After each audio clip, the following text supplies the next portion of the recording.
Hello everyone, स्वागत है आप सभी का आपके अपने यूट्यूब चैनल अल्फा इंस्टीट्यूट पर। तो कैसे हो आप सभी लोग? एक बार यार कमेंट बॉक्स में कमेंट करके बताओ क्या हाल चाल, बढ़िया कि नहीं? एक बार सभी लोग बता दो तो। और सबकी पढ़ाई कैसे चल रही है? सब लोग पढ़ाई सही से कर रहे हो कि नहीं? और अपने दोस्तों के साथ बुला लो, अगर जो तुम्हारा दोस्त जो नहीं आया है, जो सो रहे हैं जाग रहे हैं, उनको बुला दो, थोड़ा सा पढ़ ले, साथ साथ में तुम भी पढ़ लो, बाकी बातचीत बाद में कर लेना, ठीक है? अब हम आ गए हैं ना।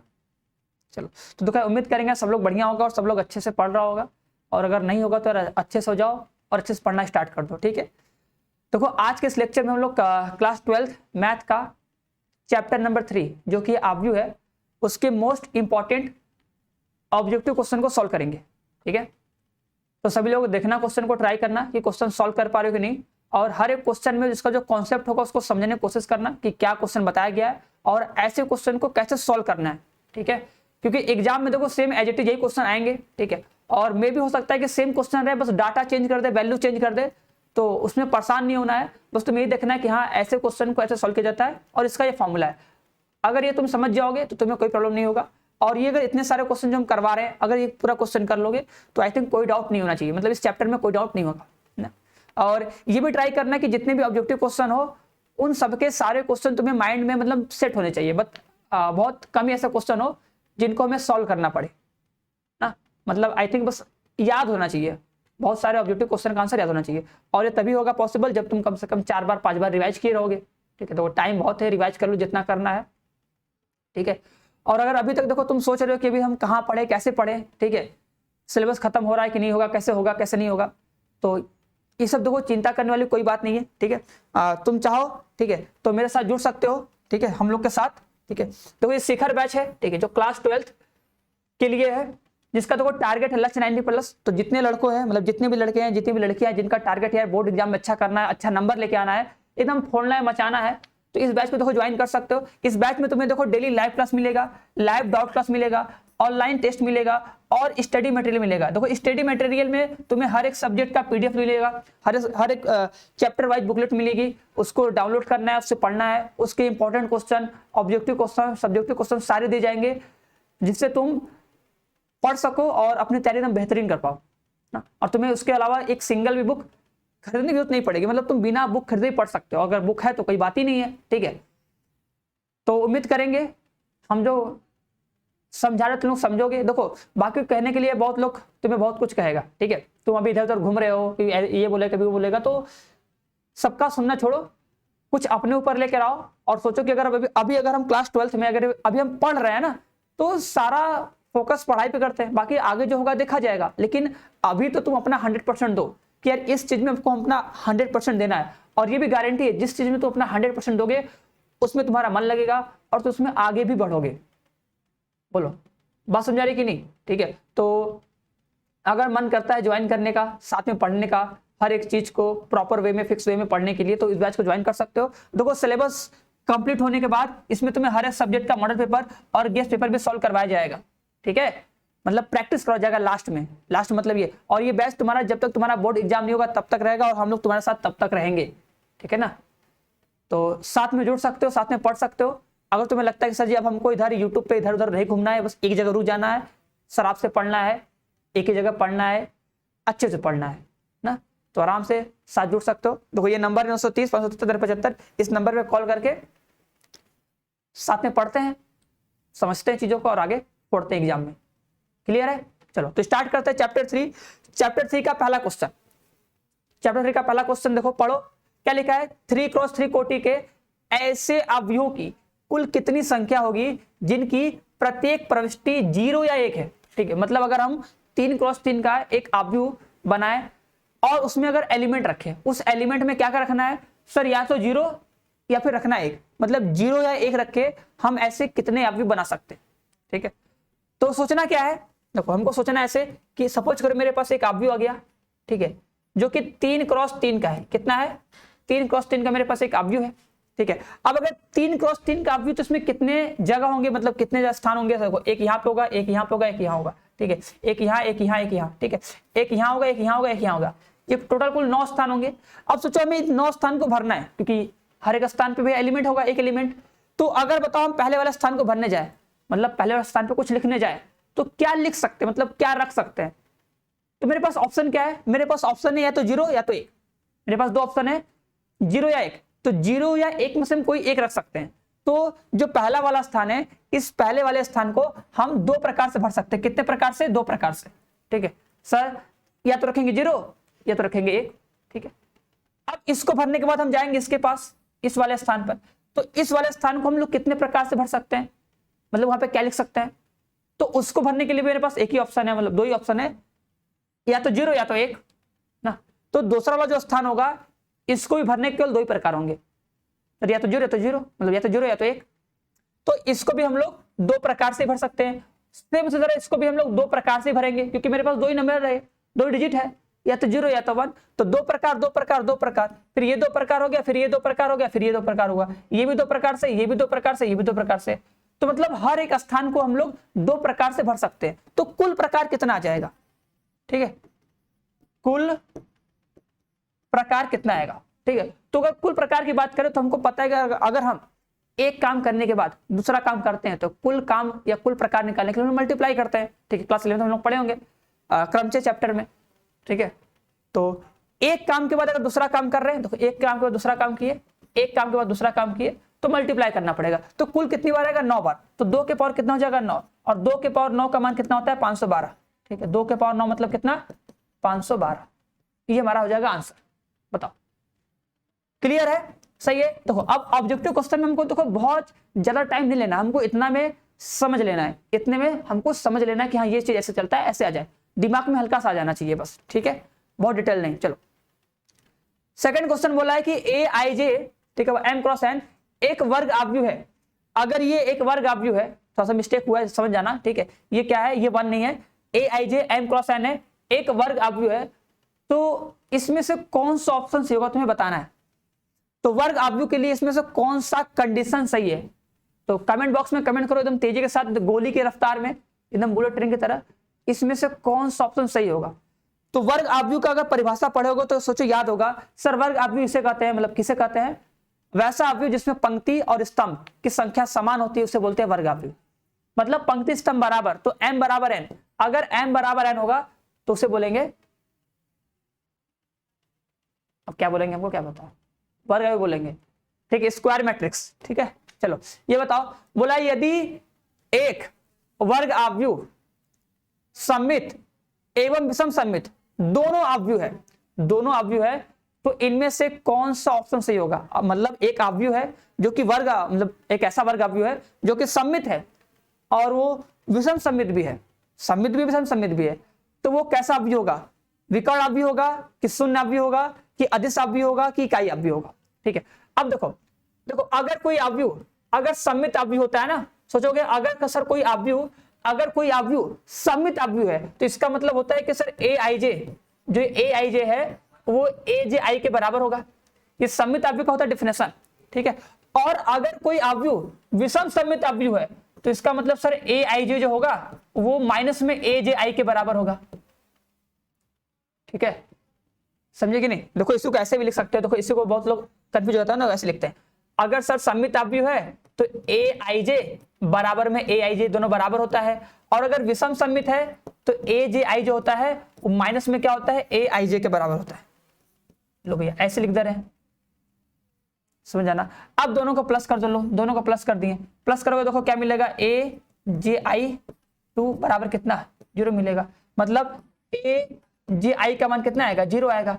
मतलब जो आव्यूह है वो उसका आव्यूह क्या है? कुल शून्य है। क्या शून्य है? ठीक है, ए जे आई का मान कितना है? शून्य। देखो ए जे आई का मान अगर शून्य है तो ए आई जे का मान भी कितना होगा? शून्य ही होगा। दोनों शून्य आव्यूह है भैया। ए जे आई उसका परिवर्त शून्य आव्यूह। ठीक है, तो क्या बनेगा? शून्य आव्यूह। ये कहां से आएगा पता नहीं चल रहा होगा। देखो भैया हम यहाँ पे तुम्हें समझाया है कि अगर कोई आव्यूह सममित आव्यूह होता है ना तो उसमें जो ए आई जे होता है वो ए आई जे के बराबर होता है। मतलब ए जे आई जो होता है ए आई जे के बराबर होता है। ये सममित आव्यूह होता है। विषम सममित आव्यूह में क्या होता है? ए जे आई जो होता है वो माइनस में ए आई जे के बराबर होता है। ठीक है, ये विषम सममित आव्यूह का प्रॉपर्टी है। दोनों को प्लस करोगे आएगा 2 ए जे आई बराबर 0 आ गया। तो ए जे आई बराबर कितना आएगा? 0। ए जे आई मतलब क्या कि उसका हर एक एलिमेंट 0 है। आई जे का मान कुछ भी रखो 0, तो 0 शून्य अवयव। चलो ये बताओ क्वेश्चन नंबर 4 बताओ फटाक से। चलो अब थोड़ा फास्ट करेंगे, थोड़ा फास्ट, ठीक है। यदि बोला यदि अवयव ए बी बराबर 0 है तो बताओ इसमें से कौन सा केस सही होगा, ठीक है। अगर दो अवयवों का गुणनफल 0 आता है तो इनमें से कौन सा केस सत्य होगा। तो हम लोग पढ़ेंगे जो अवयव का जो गुणन होता है वो नॉर्मली जो नंबर होते हैं उनके तरह बिहेव नहीं करता। जैसे हम लोग नंबर करते हैं ना 1 गुणे 2, 2 गुणे 3 ऐसे, ठीक है, या 2 गुणे 3 बराबर 3 गुणे 2, वो क्रम विनिमय के नियम का पालन करता है, ठीक है। अवयव में ऐसा नहीं होता है, अवयव का प्रॉपर्टी ऐसा होता नहीं है, कुछ डिफरेंट होता है। तो उसमें क्या बोलते हैं कि अगर दो अवयव का गुणा करने पे शून्य आ रहा है, मतलब 0 आ रहा है, शून्य अवयव, ठीक है, तो हम लोग बोलते हैं यह आवश्यक नहीं है, बोलते हैं यह आवश्यक नहीं है कि a बराबर 0 हो या b बराबर 0। मतलब अगर दो अवयव का गुणा करने पे 0 आ रहा है तो यह आवश्यक नहीं है कि a और b में से कोई एक 0 होगा तभी आंसर 0 आ रहा होगा। दोनों में से अगर कोई 0 नहीं होगा तो भी आंसर 0 आएगा। जैसे एग्जांपल एक ले लिया जाए, अगर हम एक एग्जांपल ले लें, मान लो 5 2 0 0 ले लिए और एक b बराबर क्या ले लिए 0 0 6 7, ठीक है। अब a और b का मल्टीप्लाई करो, देखो इसका इससे 0 हो जाएगा, इसका इससे 0, इसका इससे 0, ठीक है। तुम a b निकालो, देखो a b बराबर 0 आएगा, ठीक है। और a और b तुमको दिख रहा होगा ना, तो a तो 0 है सर जी और नहीं b 0 है, दोनों में से कोई 0 भी नहीं है और a b का मल्टीप्लाई करने पे 0 आ भी रहा है, ठीक है। तो ये ध्यान देना, ठीक है, कि अगर दो अवयवों का गुणनफल शून्य है तो यह आवश्यक नहीं होता है कि उन दोनों में से कोई एक शून्य हो, ऐसा नहीं होता है, ठीक है।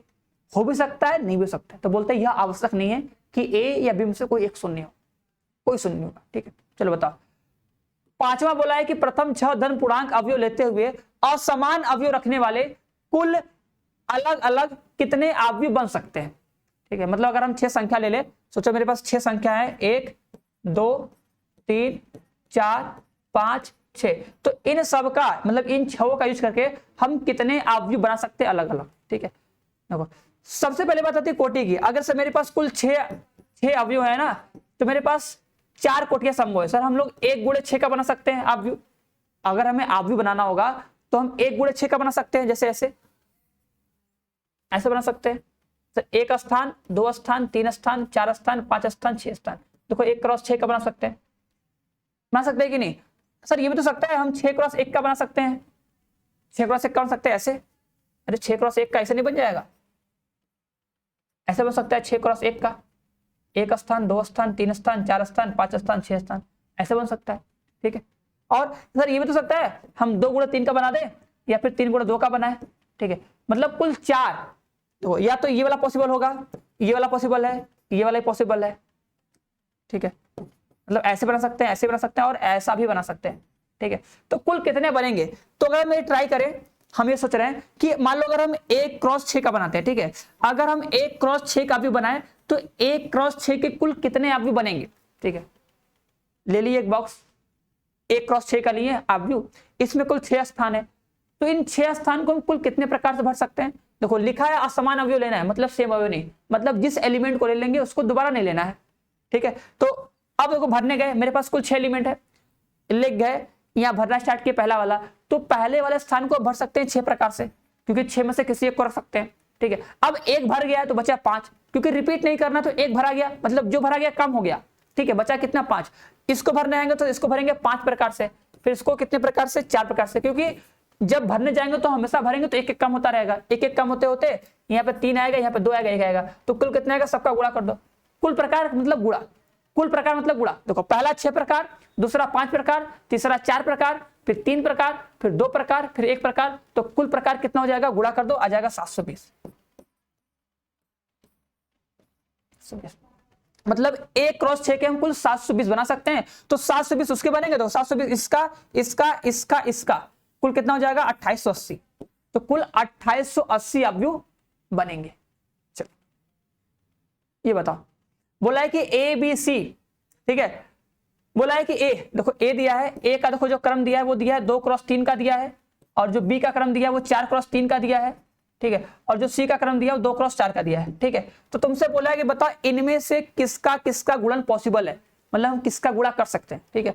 तो अगर हम दो अवयव का गुणा करते हैं तो याद करो, मान लो दो अवयव गुणा मेरे पास है, मान लो ये ए है, सपोज करो ए, मान लो ए तो दे दिया है, तो एक्स और क्या ले ले, एक्स और वाई ले ले, चलो अच्छा मान लो ए भी लेते हैं, पढ़े हो गए ए और बी।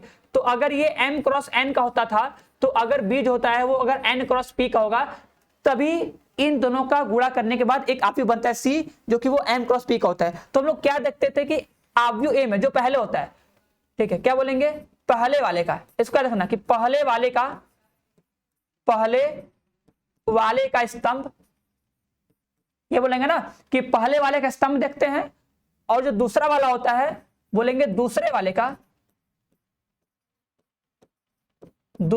पंक्ति, पहले वाले का स्तंभ और दूसरे वाले का पंक्ति देखते हैं। तो देख लो, पहले वाले का स्तंभ और दूसरे वाले का पंक्ति अगर बराबर होगा तभी हम उन दो अवयव का गुणा कर सकते हैं, एकदम आराम से, बढ़िया से, सुरीली आवाज में कर सकते हैं, कोई दिक्कत नहीं है, नहीं।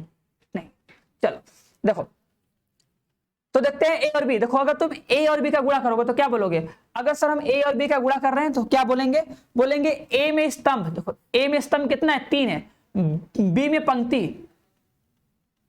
4 है, मतलब गुणा नहीं होगा, ठीक है। बी में स्तंभ कितना है, देखो बी में स्तंभ देखो ना, बी में स्तंभ है 3 और ए में पंक्ति कितना है, 2 है, गुणा नहीं होगा, काम खत्म नहीं होगा। दोस्तों तुम्हें ये देखना है, बोले ना कि पहले वाले में, देखो ये तो जनरली फॉर्मूला होता है ना, इस फॉर्मूले से हम पता किए हैं कि अगर दो अवयव का गुणा होता है तो गुणा होने टाइम भैया इसका स्तंभ इसका पंक्ति होना चाहिए बराबर, मतलब जो अवयव पहले है उसका पंक्ति और जो अवयव बाद में उसका स्तंभ अगर बराबर होगा तभी इन दोनों का मल्टीप्लाई होगा, ठीक है। तो देखो अगर सी और ए का मल्टीप्लाई हो रहा है ना, अगर सी और ए का मल्टीप्लाई होता है, सी में क्या बोलोगे, सी में स्तंभ, बी में पंक्ति, सॉरी ए में पंक्ति, तो सी में स्तंभ कितना है, 4 है, बी में पंक्ति कितना है, 2, तो ये भी नहीं होगा, ठीक है। सी और बी, सी में क्या देखोगे, सी में देखेंगे स्तंभ, सी में स्तंभ है 4, बी में पंक्ति कितना है, 4, मतलब बराबर है, सही है, ये हो जाएगा, ठीक है। तो ऐसे तुम्हें चेक करना है, एक बार चेक करोगे आ जाएगा, समझ में आ गया, बाद में करोगे तेज से होगा, आंसर आ जाएगा, ठीक है। तो समझ करना है, ये बताओ, दिस इज क्वेश्चन दिया गया है, इसको सॉल्व करके मान निकालना है। तो क्या करेंगे सर, समीकरण बनाएंगे, समीकरण बनाकर सॉल्व करेंगे, पहले मल्टीप्लाई कर लो, देखो मल्टीप्लाई करोगे तो कितना मिलेगा, ये हो जाएगा 3x प्लस में कितना 4x, 3x प्लस में 4x प्लस में कितना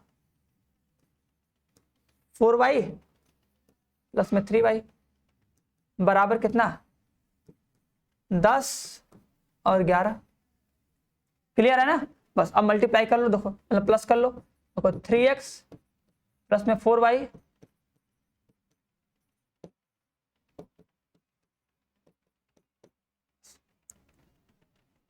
अब तुम्हें क्या करना है, दो क्वेश्चन को सॉल्व करना है और एक्स वाई का मान निकालना है, निकाल लो भैया।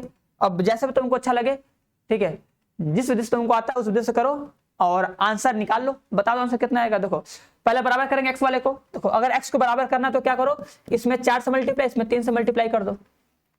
देखो इसका 4 है तो 4 से मल्टीप्लाई, इसका 3 तो 3 से मल्टीप्लाई, सिंपल बच्चों वाला काम ये तो है, ठीक है। तो कर लो मल्टीप्लाई भैया, मल्टीप्लाई करके इधर लिख दे, देखो इधर कर दे ना, तो कितना हो जाएगा 4 3 12x प्लस में 4 चौका 16y बराबर 40 हो जाएगा। इसे मल्टीप्लाई करोगे 4 3 12x प्लस 3 3 के 9y बराबर 33 ना, सही है। घटाएंगे घटाएंगे घटाएंगे घटाएंगे घटाएंगे घटाएंगे घटाएंगे, देखो ये कट जाएगा, बचेगा कितना माइनस में 7y, सॉरी प्लस में 7y आएगा ना, बचेगा 7y बराबर कितना 7, तो y का मान कितना आ जाएगा 1 आ जाएगा, सही है ना। y का मान 1 आ गया तो समीकरण 1 2 किसी में रखो, मान लो 1 में रखते हैं, 4 1 कम 4 जाएगा, घटेगा कितना बचेगा 6, 6 का आधा 6 भागे 3 तो 2 आएगा ना, 1 और 2 आएगा आंसर, 1 और 2, तो 1 और 2 रख के देख लो, 3 1 कम 3 4 दूना 4 1 कम 4 6, हाँ ठीक है सही है ना। ऑप्शन से भी चेक कर सकते हो, ऑप्शन से भी चेक करके कर सकते हो, कोई दिक्कत है नहीं उससे, ठीक है, ऑप्शन से भी चेक कर लो। तो ये ए डैश लिखा है, ठीक है, ये लिखा है ए डैश, इसमें लिखा है ए प्लस ए डैश, ए प्लस ए डैश बराबर आई, तो अल्फा का मान बता दो भाई, समझे ना, ए प्लस ए डैश बराबर आई, तो अल्फा का मान बता दो भाई कितना आ जाएगा, सिंपल है, आई थिंक सब लोग आंसर दे दिया होगा भैया। इसका आंसर आएगा π/3। कैसे करोगे, देखो a का मान कितना लिखा है, देखो a का मान लिखोगे cos अल्फा, वो लिखोगे cos अल्फा माइनस में कितना sin अल्फा, यहां पर जाएगा cos अल्फा, सॉरी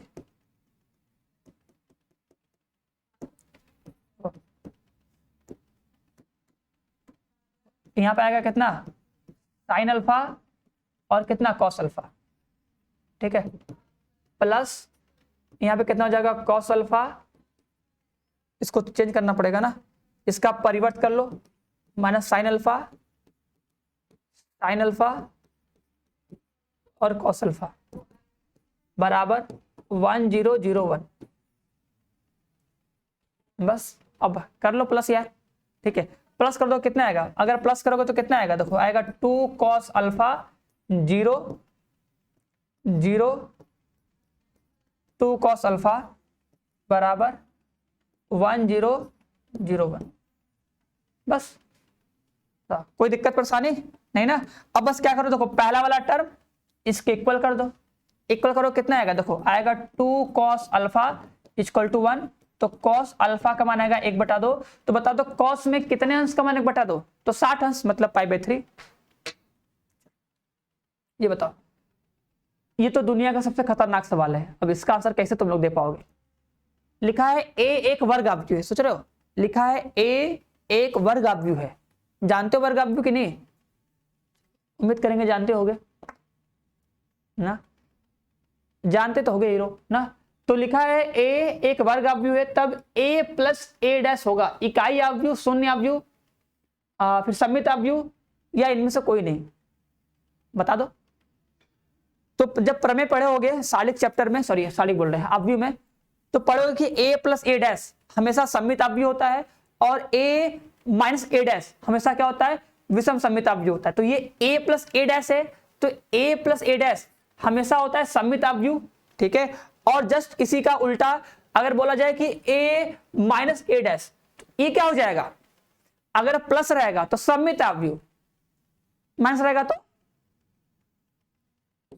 विषम सममित आव्यूह, बस और क्या, ठीक है।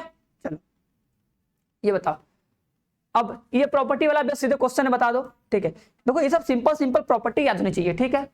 अब बताओ, बोला a एक वर्ग आव्यूह है, ठीक है, a एक विषम सममित आव्यूह, मतलब एक वर्ग आव्यूह जो a है वो विषम सममित आव्यूह है, तब इनमें से कौन सा स्टेटमेंट सही होगा। अरे दोनों सेम लिख दिया क्या, अरे यार थोड़ा सा मिस्टेक हो गया, ठीक है। ये क और ख दोनों सेम है, ठीक है। तो विषम सममित आव्यूह के लिए तो दोनों सही है, ठीक है, कि a डैश बराबर होता है माइनस a डैश बराबर होता है माइनस a, और अगर ये सममित आव्यूह होता है, क्या बोलते हैं, अगर ये होता सममित आव्यूह, तब बोलते हैं क्या कि a डैश बराबर a, क्या बोलते हैं, a डैश बराबर a बोलते हैं, ठीक है, a डैश बराबर a बोलते हैं। वो सममित आव्यूह होता है, विषम में क्या आता है माइनस, सममित में क्या आता है प्लस, ठीक है। चलो अब इस क्वेश्चन का आंसर दो। बोला यदि एक 3 पंक्ति का वर्ग आव्यूह हो, ठीक है, यदि a लिखना चाहिए ना, यदि एक 3 पंक्ति का वर्ग आव्यूह हो और डिटर्मिनेंट ऑफ a मतलब सारणिक a बराबर 5, तो पूछा कि determinant of adjoint of a का मान कितना हो जाएगा, पूछ रहा है। देखो 3 पंक्ति है, 3 पंक्ति मतलब क्या, वो 3 क्रॉस 3 का है, जो मेरा आव्यूह a होगा वो 3 क्रॉस 3 का होगा, वो 3 क्रॉस 3 का वर्ग आव्यूह है। तुम लोग एक फॉर्मूला पढ़े होंगे यार, तुम लोग हम लोग सब लोग पढ़े होंगे कि एडजॉइंट ऑफ a होता है बराबर डिटर्मिनेंट ऑफ a के पावर n-1। यहां पे n क्या होता है, ऑर्डर, ये किस कोटि का है, तो किस कोटि का दिया है तुमको, ये कोटि दिया है 3, तो अगर 3 कोटि है तो मतलब क्या हो जाएगा, n का मान 3, तो यहां आएगा पावर में 2, तो एडजॉइंट ऑफ a बराबर हो जाएगा डिटर्मिनेंट ऑफ a के पावर 2, फिर डिटर्मिनेंट ऑफ a का पावर 2 तो मतलब 5 का पावर 2, 5 के पावर 2 मतलब 25, सही है ना, बोलो समझ में आया ना, जबरदस्ती तो नहीं किया ना, बोलो ये तो नहीं जबरदस्ती कर ली है। आगे बढ़ा जाए, ये बताओ, बोला यदि किसी वर्ग आव्यूह a आई जे 3 क्रॉस 3 के लिए a आई जे बराबर i square minus j square है, तब ये आव्यूह कैसा होगा, इकाई आव्यूह है, शून्य आव्यूह है, विषम सममित आव्यूह है, सममित आव्यूह है।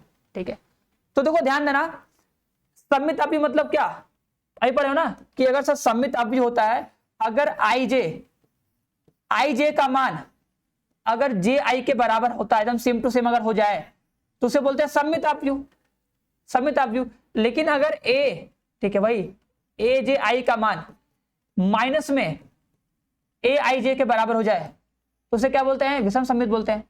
क्या बोलते हैं, उसे बोलते हैं विषम सममित। तो तुम्हें कुछ एक्स्ट्रा नहीं करना, बस तुम सोचना कि हमको ए आई जे का मान दिया है, देखो हमको क्या दिया है, ए आई जे का मान दिया है, तो तुम फिर बस ए जे आई का मान निकाल लो। ठीक है, उसके बाद देखना क्या दोनों आपस में बराबर है, कि दोनों बराबर तो है लेकिन माइनस कॉमन करने के बाद। ठीक है, तो अगर हम इसको बदलते हैं, वहां से अगर हम ए जे आई का मान निकाले तो ए आई जे दिया है, तो अगर तुम्हें ए जे आई का मान निकालना है तो तुम सोचो आई की जगह जे की जगह आई रख देना है, बस। क्या बोलोगे, ठीक है, जे के सोचो ना, ए बराबर आई की जगह जे और जे की जगह आई रख दो, तो यहां पे कितना हो जाएगा, जे का स्क्वायर और इसमें कितना आई का स्क्वायर। ठीक है, अब देखो क्या दोनों सेम टू सेम लग रहा है, दोनों सेम टू सेम नहीं है। अगर इसमें सर माइनस कॉमन कर ले, देखो इसमें से अगर सर हम माइनस कॉमन कर ले तो सेम टू सेम बन जाएगा। क्यों, क्योंकि माइनस कॉमन करने से क्या होगा सर जी, ऑर्डर इसका चेंज हो जाता है। अगर कोई भी अलजेब्रिक मतलब कोई बीजगणित होता है भैया, अगर हम माइनस कॉमन करते हो तो क्या होता है, उसका नंबर जो होता है आगे पीछे हो जाता है, चेंज हो जाएगा। अब देख लो कि जो ये ए जे आई हो गया वो आ गया माइनस में आई जे के बराबर आ गया। ठीक है, और अगर देखो सोचो अगर यहाँ प्लस होता, अगर उसके बीच में प्लस होता तो उसमें हम लोग को माइनस कॉमन नहीं करना पड़ता, तब तो वैसे बराबर होता। लेकिन बीच में माइनस है तो क्या किए, माइनस कॉमन किए, तब जाके ये आई जे के बराबर आ गया, तो यहाँ पे लिख दिए। अब ये किसका केस है, ये केस है विषम सममित का। किसका केस है, विषम सममित आव्यूह का केस आ गया ना। चलो नेक्स्ट क्वेश्चन प्लीज, चलो। एंड अब इसका आंसर बताओ, बोला है एक्स का मान कितना होगा। देखो दो आव्यूह दिया है, तो सभी लोग जानते होंगे कि अगर दो आव्यूह सर बराबर होते हैं तो उसके क्या होते हैं, संगत अवयव बराबर होते हैं। अगर दो आव्यूह बराबर तो उसके संगत अवयव बराबर, संगत अवयव बराबर करके हम लोग सॉल्व करते हैं। देख लो दो अवयव बराबर है, अगर सॉल्व करोगे तो y भैया इसके हो जाएगा बराबर, तो y बराबर कितना आएगा, माइनस में 2 आ जाएगा, और जो पहला वाला जो टर्म है ये बराबर 6 है। ठीक है, पहला वाला पहले बराबर कर दो, बस यहां पे y का मान रख दो, 2x माइनस में 2 बराबर 6, तो कितना आ जाएगा, 2x प्लस 2 बराबर 6। अब इसी को सॉल्व कर लो, देख लो आंसर कितना आएगा ना। चलो ये बताओ इसका आंसर कितना आएगा। बोला यदि a एक n क्रम का एक वर्ग अवयव हो और लैम्डा एक अदिश हो तो इसमें कौन सा होगा। अभी जैसे बढ़ लेते फॉर्मूला ना कि k होगा तो बाहर कितनी बार किया आएगा, या लैम्डा होगा तो कितनी बार किया आएगा। ठीक है, जैसे फॉर्मूला पढ़े होगे ना कि डिटर्मिनेंट ऑफ k इंटू ए बराबर होता है k के पावर n इंटू में क्या डिटर्मिनेंट ऑफ ए। फॉर्मूला होता है k इंटू ए बराबर होता है k के पावर n इंटू में डिटर्मिनेंट ऑफ ए, और n क्या होता है, ऑर्डर ऑफ मैट्रिक्स की किस कोटि का है। अगर 3 कोटि का होगा तो बाहर में मतलब k के पावर 3 आएगा, 2 कोटि होगा तो बाहर में मतलब k के पावर 2 आएगा। तो अगर n कोटि का होगा भैया k के पावर n आएगा। तो यहाँ पे बस k नहीं, यहाँ पे लैम्डा लिख दिया है। अगर लिख दिया लैम्डा तो कितना हो जाएगा, लैम्डा के पावर n इंटू में a हो जाएगा। बस इतना ही कर लेना है, तो कोई दिक्कत परेशानी। आगे चलो आगे बढ़ते हैं। गलती नहीं ना, चलो गलती नहीं। अब बताओ, देखो ये m क्रॉस n लिखा है, n क्रॉस p लिखा है, और यहाँ पे p क्रॉस q होगा ना, ये हो जाएगा p क्रॉस q। ठीक है, देखो ये तो बहुत सिंपल है। देखो ये अगर m क्रॉस n है ना, ये m क्रॉस n होगा, ये n क्रॉस p होगा। ठीक है, और उसके बाद c वाला p क्रॉस q होगा। जो तुम्हारा आंसर आएगा d ना, वो सीधा तुम्हारा हो जाएगा m क्रॉस q का। ये बात याद रखना, भूलना मत, क्योंकि मान लो ये तो वेरिएबल का टर्म है। वेरिएबल का टर्म अगर तुम्हें याद है कि a फिर b फिर c, तो ये mn np pq होना चाहिए बराबर, तब जाके जो आंसर आएगा वो m क्रॉस p का आएगा। मतलब m क्रॉस q का आएगा आंसर। ठीक है, ये बात ध्यान देना। ठीक है, तो कभी कभी देखो अगर तुम इसे समझ गए ना, तो अगर ये सेम क्वेश्चन तुम्हें आव्यू a का मान दे दे कि आव्यू a बराबर दे दे, कोई बना दे आव्यू, फिर b बना दे, फिर c बना दे, फिर d बना दे, ऐसे पूछ के फिर तुमसे पूछे बताओ a b c का मल्टीप्लाई करने पे जो आव्यू आएगा उसका कोटि क्या होगा, तो ये तुमको पता होना चाहिए। अगर ये पता होगा तो आराम से वहां पे आंसर कर लोगे ना। इसलिए बोले ना, को लॉजिक सब वही रहेगा, कॉन्सेप्ट वही रहेगा, बट तुम्हें समझना है कि यार इसको हम कैसे समझे कि अगर क्वेश्चन घुमा के भी दे दे ना तो उसको हम घुमा के आंसर लिख दे। ठीक है, अगर तुमको घुमाए तो तुम उसको घुमा दो। ठीक है, घूमना नहीं है, अपने चक्कर है गिरना नहीं है। ठीक है, ये नहीं कि चक्कर है गिर जाए। चलो देखो a के पावर 5 लिखा है। ठीक है, देखो तुम लोग को बता रहे हैं कि अगर कभी भी तुम विकर्ण आव्यू का गुणा करते हो, ठीक है, विकर्ण आव्यू देखो क्या है, इसका विकर्ण 3 3 3 दिया है, इसके ऊपर 0 इसके नीचे 0, तो क्या विकर्ण आव्यू है। तो कभी भी अगर हम विकर्ण आव्यू का गुणा करते हैं ना, तो देखो अगर a के पावर 5 लिखा है ना, अगर तुम्हें लिखा है a के पावर 5 तो उसमें कुछ नहीं करना है भैया, बस a के पावर 5 लिखा है तो भैया बस 3 का 5 बार गुणा कर दो। ठीक है, क्योंकि विकर्ण आव्यू में होता क्या है ना, विकर्ण आव्यू में बस विकर्ण वाले एलिमेंट का ही गुणा होता है। तो a के पावर 5 मतलब 3 का गुणा 5 बार करो, ये प्रॉपर्टी इसको याद कर लो हमेशा। ठीक है, अगर तुम विकर्ण आव्यू का गुणा करते हो तो विकर्ण आव्यू का गुणा जब करते हो तो विकर्ण जो एलिमेंट होता है उसका खुद से गुणा होगा, मतलब इसका इसी से होगा, इसका यहीं वाले से होगा और इसका यहीं से होगा। ठीक है, अब क्योंकि यही सेम है ए होगा तो 3 आएगा, 5 5 5 बार आएगा, मतलब ए 3 3 3 5 बार आएगा, तो 3 का पावर 5 कितना होता है 81, 81 3 ज्यादा हो जाएगा ना, 81 3 कितना हो जाएगा लगभग में 243, 3 एक कम 3, हाँ 243 0 0 0 243 0 0 243 फिर 0।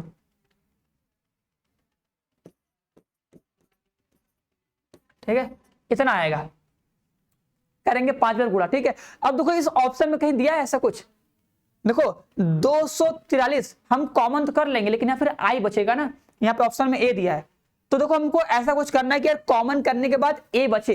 देखो यहाँ पे भी ए बचा है, यहाँ पर भी ए बचा है, यहाँ पर भी बचा है। ए मतलब होता है 3 3 3 बचना चाहिए, मतलब जो विकर्ण का जो एलिमेंट होगा उसमें 3 बचना चाहिए। तो हम एक काम कर सकते हैं कि जो ये ए के पावर 5 था, तो अगर ये 5 बार गुणा किए तो 81 कॉमन कर लो, अगर तुम 81 कॉमन करोगे तो मतलब 4 बार, तो देखो यहाँ पे बचेगा 3 0 0 0 3 0 0 0 3। ठीक है, गुणा करोगे तो तुमको मिल जाएगा। अब देखो ये आई बन गया, सॉरी ये ए बन गया ना, क्योंकि हमको ए चाहिए था, तो हमको ए को छोड़ के मतलब 3 को छोड़ के कॉमन करना था, तो 234 लिखे ना यार, 243 लिख दिए, 243 243। ठीक है, 81 कॉमन करेंगे तो 81 ए आएगा, 81 ए, ये बात ध्यान देना। ठीक है, मतलब पूरा गुणा नहीं करना, मतलब अगर ए के पावर 5 था ना तो तुम सोचना कि ए के पावर 4, इसको तोड़ लेना कि ए के पावर 4 इंटू में ए लिखे, मतलब 4 ही बार गुणा करेंगे, 4 ही बार। अगर ए के पावर 5 तो क्या लिखो, ए के पावर 4 इंटू में, तो 4 बार गुणा कर दो, तो 3 के पावर 4 मतलब 81। अगर बोलोगे कि 3 के पावर 4 मतलब कितना 81, तो डायरेक्ट तो अपना आंसर ले सकते हो सर, 81 इंटू ए आएगा, कोई दिक्कत है ही नहीं ना। चलो ये बताओ, लिखा है ए इंटू ए डैश बराबर आई, तो डिटर्मिनेंट ऑफ ए का मान कितना होगा। अगर हम बोलते हैं ए इंटू ए डैश बराबर आई, तो फिर डिटर्मिनेंट ऑफ ए का मान क्या होगा, 0 1 -1 +-1, तीनों में से क्या आएगा। ठीक है, और एक बात देखो बोलेंगे तुम लोग को, अगर देखो किसी को समझ में नहीं आ रहा है ना, तो एक बार ट्राई करना कि समझ में आए, और जो बता रहे हैं ना तो उसको अच्छे से नोट कर लेना कि बाद में जब तुम इसको दोबारा देखो तुम्हें पता रहे कि हाँ ये हम पढ़े, हमको आ रहा है, अपने नोट से रिवाइज करना, और जो आ रहा है उसको मत लिखना, कोई दिक्कत नहीं, लेकिन जिस क्वेश्चन में तुम्हें लगा डाउट है कि यार हमको नहीं आ रहा है, हमको आना चाहिए, तो उसको कर लेना एक बार।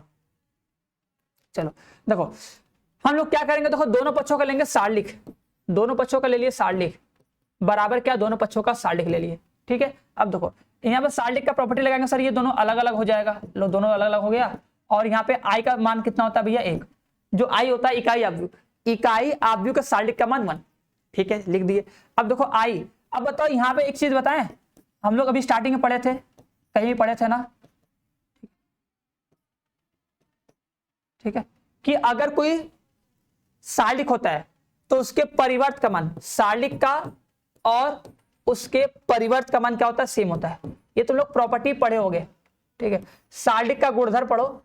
सारणिक का गुणधर्म नंबर हमको लग रहा है 2 या 3 होगा, जिसमें वो कहता है कि अगर किसी सारणिक में उसकी पंक्तियों को स्तंभों में, मतलब पंक्ति स्तंभों का आपस में परस्पर विनिमय कर दिया जाए तो सारणिक का मान नहीं बदलता है। मतलब अगर कोई सारणिक है उसका तुम मान निकाले और उसके स्तंभ और पंक्ति का आपस में परस्पर विनिमय कर दो, मतलब पंक्ति स्तंभ स्तंभ पंक्ति बना के, मतलब परिवर्त करके ए डैश करके उसका मान निकालो, तो भी क्या होता है, सारणिक का मान वही रहता, बदलता नहीं है, ठीक है।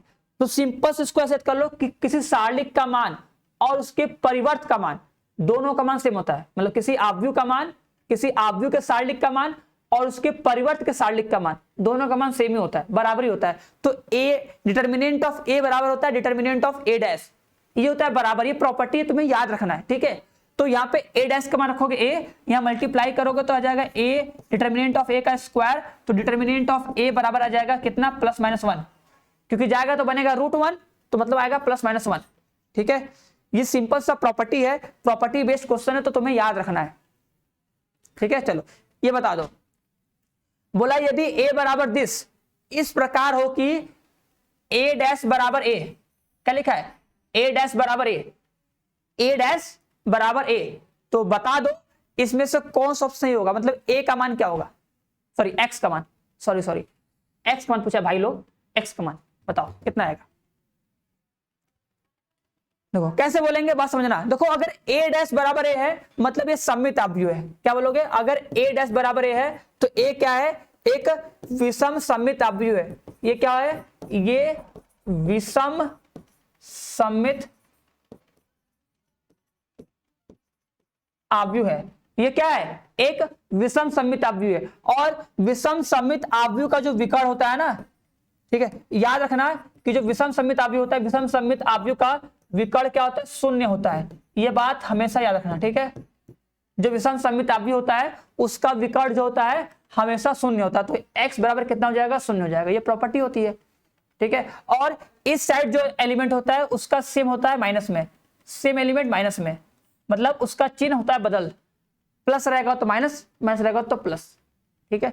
ये 2 प्रॉपर्टी याद होनी चाहिए। विषम सममित आव्यूह का 2 प्रॉपर्टी तुम्हें याद होना चाहिए कि विषम सममित आव्यूह के विकर्ण के सभी अवयव शून्य होते हैं, विकर्ण के सभी अवयव शून्य होते हैं, और विकर्ण के जो नीचे या ऊपर जो एलिमेंट होंगे, उसके जो संयुग्मी होते हैं ना, क्या होते हैं, उसके संयुग्मी जो होते हैं वे चिन्ह परिवर्तन के साथ होते हैं। अब कैसे बोले समझ में नहीं आ रहा है, मतलब जो भी एलिमेंट होगा, ऊपर जो एलिमेंट होगा वही सेम एलिमेंट नीचे होगा विकर्ण के नीचे, बट उसका चिन्ह होगा दूसरा।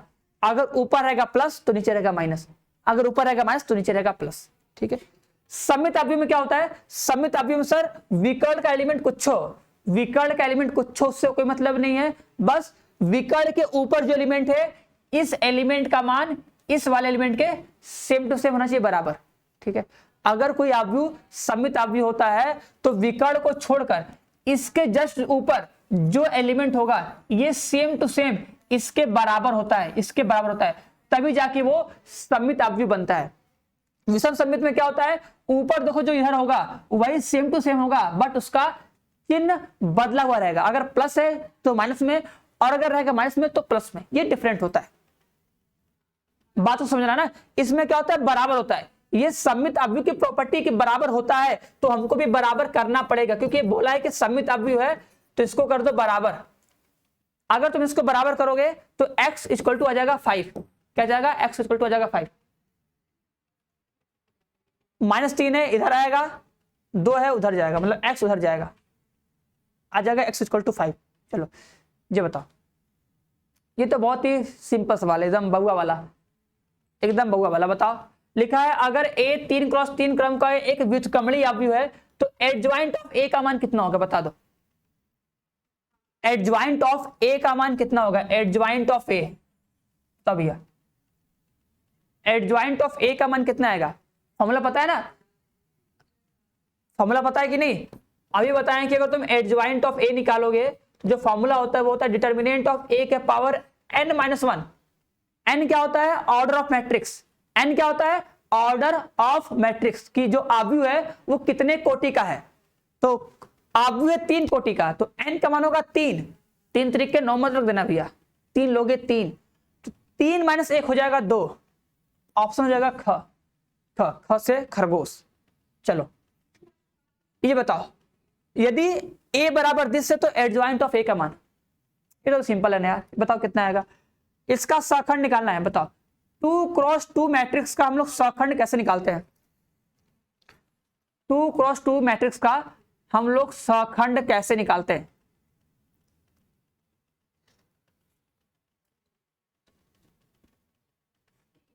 देखो देखो क्या बोलते हैं सर दी, देखो जो ये दोनों है ना, जो ये दिख रहा है, इन दोनों का करते हैं अदला बदली। इस बात को याद कर लो, अगर 2x2 मैट्रिक्स का अगर हमको सखंड निकालना होता है तो इन दोनों का करते हैं अदला बदली, मतलब हो जाएगा 3 और 2, और जो इन दोनों होते हैं ना, इन दोनों का बदल देते हैं चिन्ह। चिन्ह बदलने का मतलब होता है उन दोनों में माइनस से गुणा कर देते हैं। इससे होता क्या है कि अगर वो रहेगा प्लस में तो बन जाएगा माइनस में, और अगर रहेगा माइनस में तो बन जाएगा प्लस में। ठीक है, तो कर देंगे माइनस से गुणा, तो देखो हो जाएगा 3 2 -1 -5, ऑप्शन नंबर ख। ख से खरगोश। ठीक है, चलो बताओ, ये बताओ इसमें कौन सा ऑप्शन सही होगा, बताओ। क से कबूतर, ख से खरगोश, ग से गमला, घ से घड़ी, बताओ इसमें से कौन सा ऑप्शन सही होगा। 23वां का आंसर बताओ एक बार फटाक से। पूछा है कि ए एक व्युत्क्रमणीय आव्यूह है जिसका क्रम 2x2 का है, तो डिटर्मिनेंट ऑफ ए इनवर्स का मान कितना होगा। डिटर्मिनेंट ऑफ ए इनवर्स पूछा है, डिटर्मिनेंट ऑफ ए इनवर्स कितना हो जाएगा, बता दो हीरो।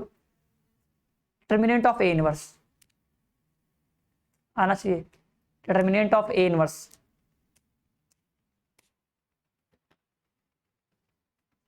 ये जानते होगा सभी लोग कि सर a इंटू में ए इनवर्स का मान होता है आई, पढ़ोगे चैप्टर में।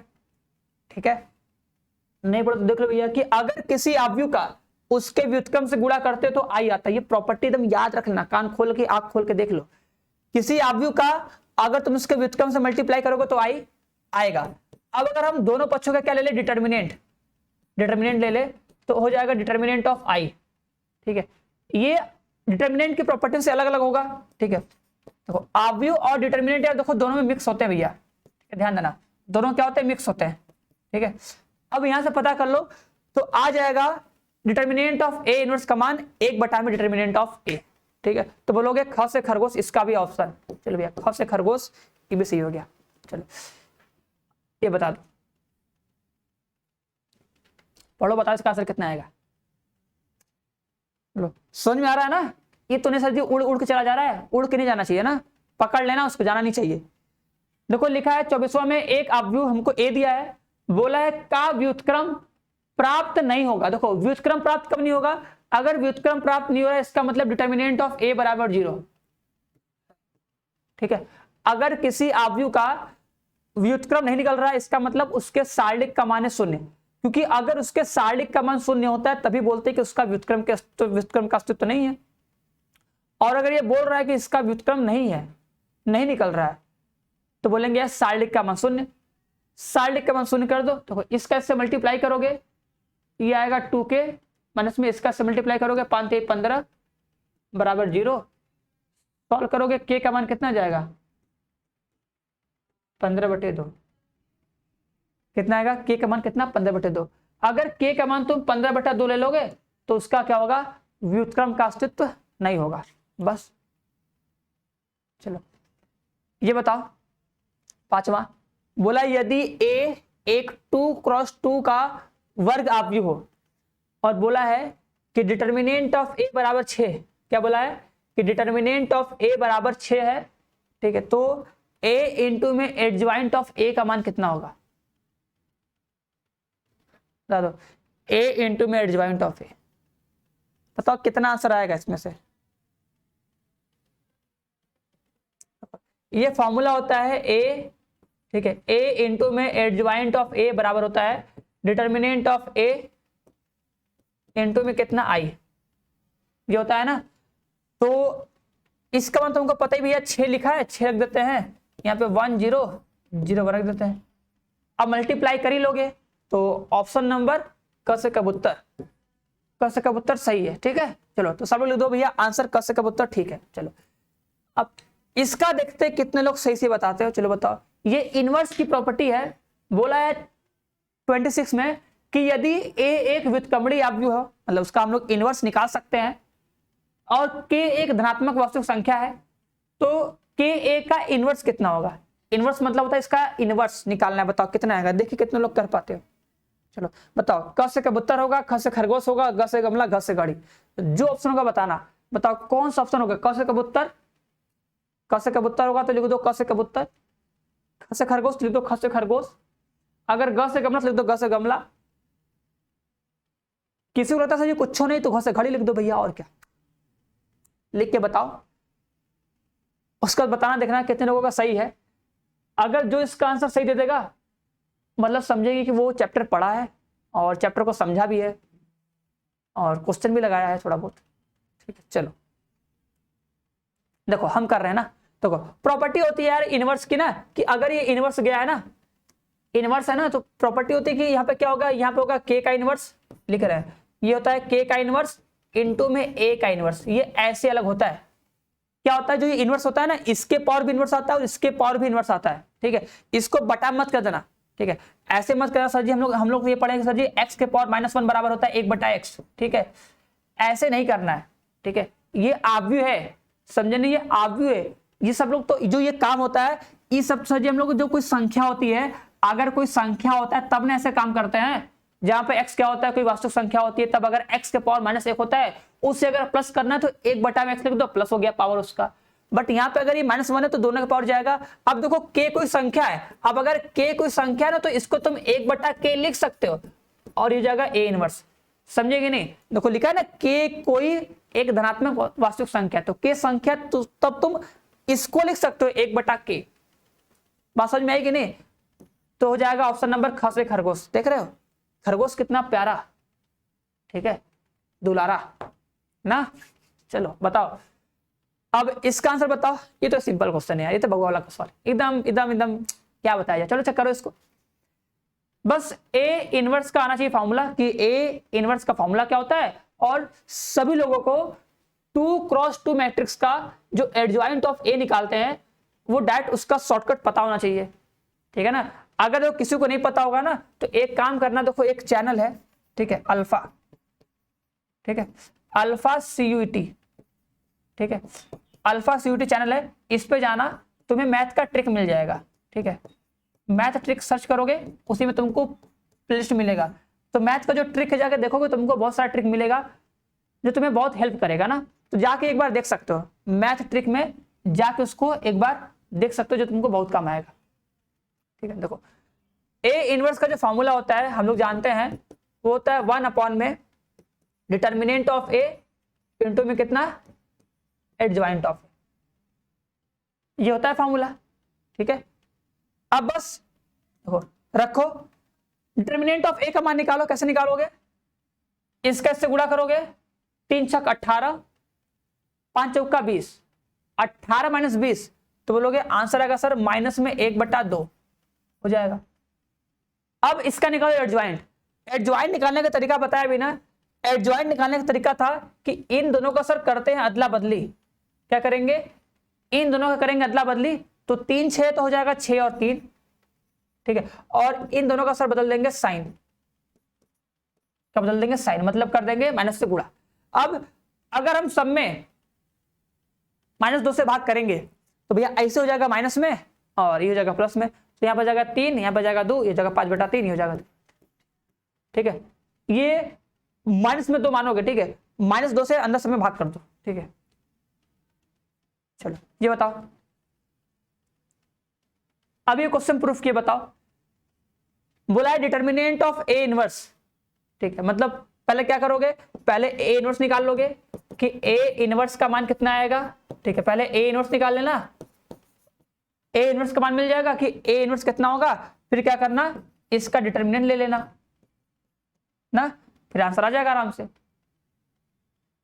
तो इसका निकालो, डिटर्मिनेंट ऑफ ए निकालो, एडजॉइंट ऑफ ए निकालो, रख के सॉल्व करोगे तो ऐसे तुमको आप भी मिलेगा ना, ऐसे मिल जाएगा इनवर्स, उसका सॉल्व निकाल लेना ना?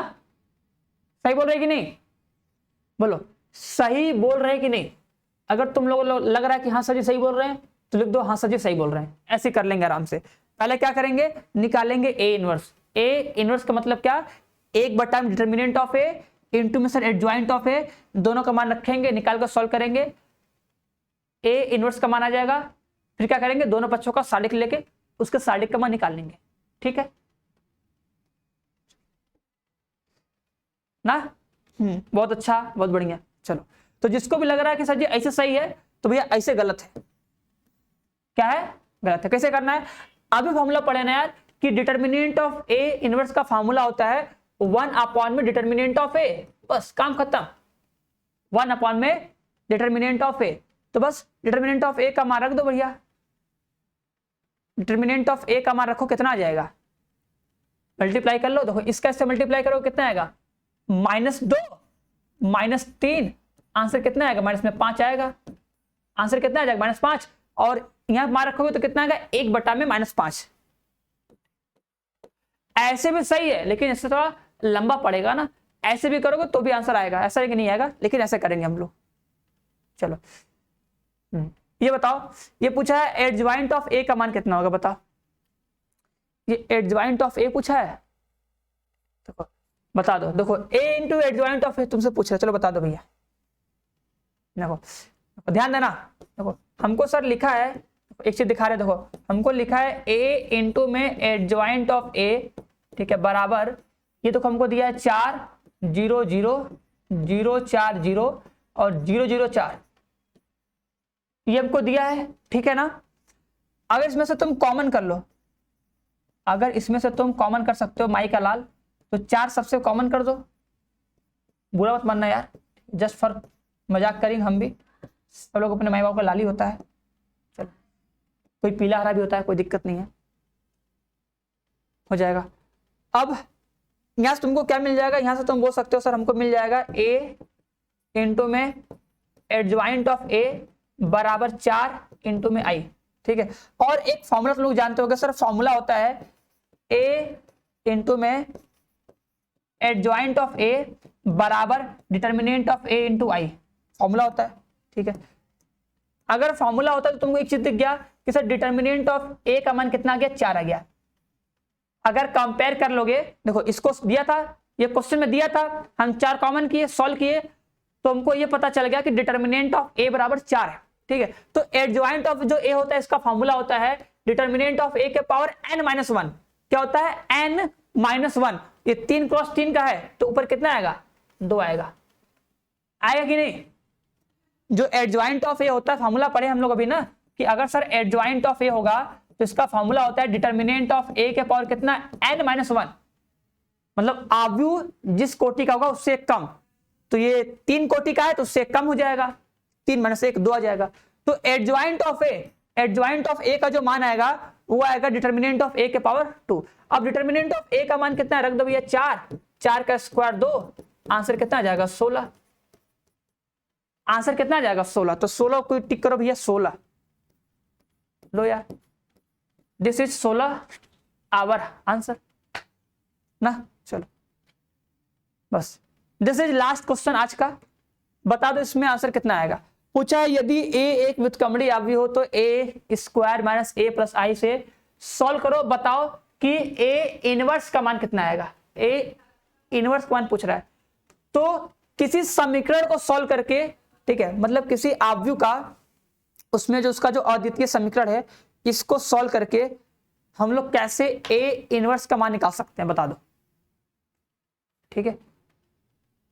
देखो इसको देखो याद कर लो कि कभी भी तुम्हें ऐसे आव्यूह का समीकरण दिया है, इसे तुम्हें सॉल्व करके ए इनवर्स निकालना, तो हम क्या करते हैं, दोनों पक्षों में हम लोग ए इनवर्स से मल्टीप्लाई करते हैं। क्या करते हैं, दोनों पक्षों में हम लोग ए इनवर्स से मल्टीप्लाई करते हैं, और ए इनवर्स से मल्टीप्लाई करने के बाद ही फिर हमको ए इनवर्स का मान मिलता है, ठीक है। मतलब समीकरण के दोनों पक्षों में ए इनवर्स से मल्टीप्लाई कर दो। देखो ये ए स्क्वायर है तो इसको हम लोग ए इंटू में ए इनवर्स लिख देंगे ऐसे, ठीक है। और देखो ए इंटू ए इनवर्स का मतलब होता है आई, क्योंकि कभी भी किसी आव्यूह का अगर उसके व्युत्क्रम से मल्टीप्लाई करते हो तो आई आता है, ठीक है।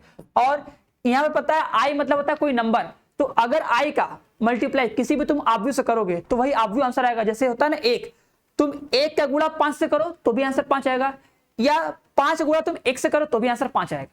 ठीक है, तो आई मतलब भी एक की तरह होता है, तुम आई का गुणा किसी से करोगे आंसर वही आएगा। तो यहाँ पे क्या आएगा ए इनवर्स, ठीक है, बराबर कितना 0। ठीक है, अब यहाँ पे तुम्हें क्या मिल जाएगा, देखो मिलेगा ए इंटू आई माइनस में आई प्लस में कितना ए इनवर्स बराबर कितना 0, मतलब शून्य आव्यू।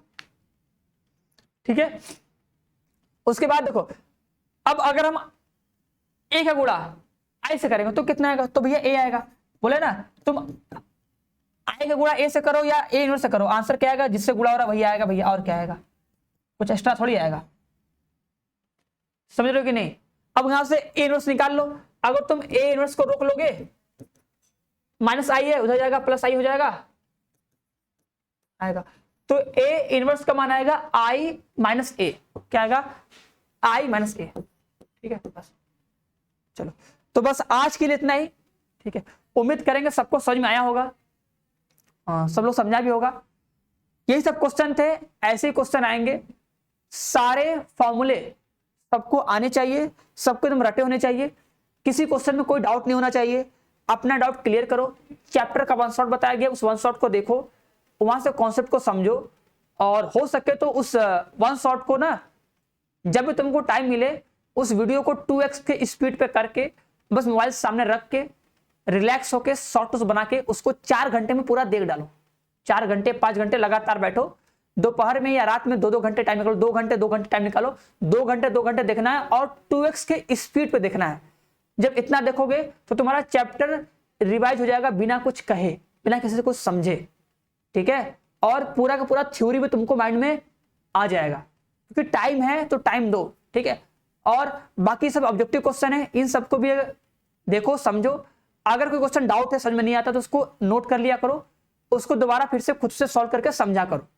ठीक है, अगर एक बार अगर तुम्हें आ गया समझ गए तो आगे कहीं दिक्कत नहीं होगा ना, परेशानी नहीं होगा, और फिर आगे जब एग्जाम आएगा यार तब तो यार बढ़िया है, क्योंकि यार हम लोग हर चीज को 2 बार 3 बार पढ़े हैं, 4 बार पढ़े हैं, इसलिए बोलते हैं कि जितना हम बोले उतना किया करो, और अगर अपने से कुछ एक्स्ट्रा करोगे तो मजा ही है।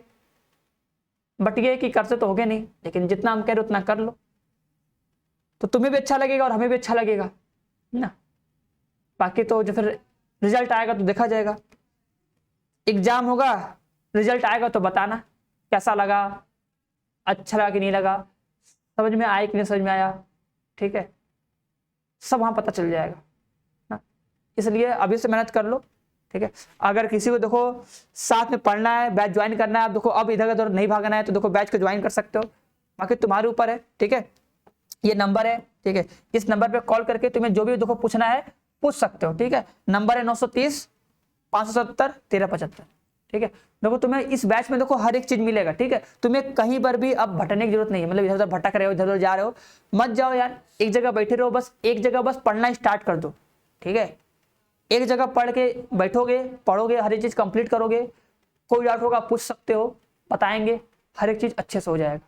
ठीक है, बट ये कि तुम्हें मेहनत करना पड़ेगा। ठीक है, और अगर अभी से करोगे तो बहुत ज्यादा नहीं करना पड़ेगा, कुछ कम करना पड़ेगा, जितना लेट करोगे उतना तुम्हें अधिक मेहनत करना पड़ेगा। ठीक है, इसलिए स्टार्टिंग से करो, थोड़ा थोड़ा करो, आराम से सब कुछ अच्छे से हो जाएगा। ठीक है, और सब लोग अच्छे से पढ़ते रहो, रिवीजन करते रहो, और कोई डाउट हो कोई बात हो जरूर बताना कमेंट बॉक्स में। ठीक है, चलो उसका सलूशन दिया जाएगा।